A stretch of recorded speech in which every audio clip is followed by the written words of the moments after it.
Eh mais c'est vous? Vous êtes encore là? J'ai plein de choses à vous raconter. Suivez-moi. Eh oui, je suis toujours vivant.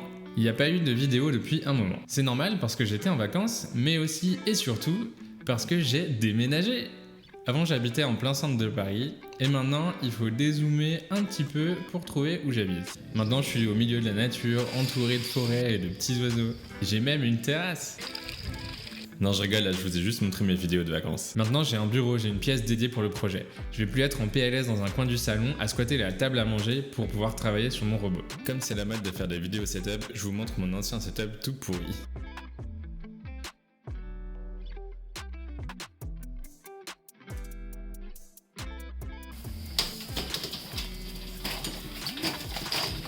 Bon, vous voulez voir le nouveau setup maintenant? En fait, pour l'instant, c'est le même matos, donc la salle est un peu vide. J'ai même un coin pour mettre l'imprimante 3D et je pourrais lancer des impressions quand je veux.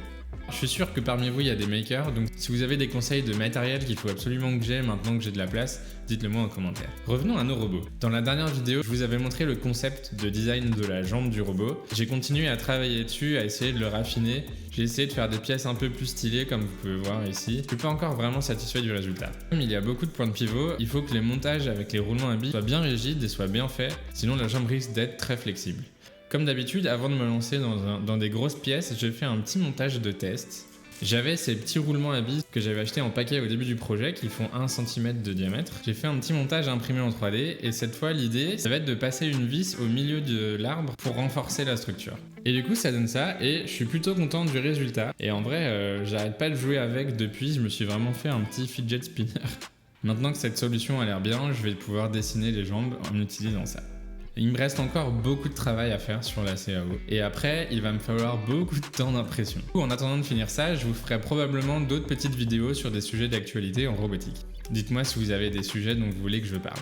Ah, et aussi, la bonne surprise dans l'histoire, c'est que je vais avoir la fibre optique. Et donc maintenant que j'ai un bureau et la fibre optique, je vais pouvoir me mettre au streaming. Donc ce que je me suis dit, c'est qu'une fois que j'aurai imprimé toutes les pièces de la jambe, je pourrais l'assembler en live. Est-ce que ça vous tente? Merci pour votre patience, le projet continue, j'ai plein d'idées en tête, ça va être trop cool. Si ce projet vous plaît, partagez la vidéo à une personne qui s'intéresse à la robotique. À bientôt pour un nouveau journal de bord. Transmission terminée.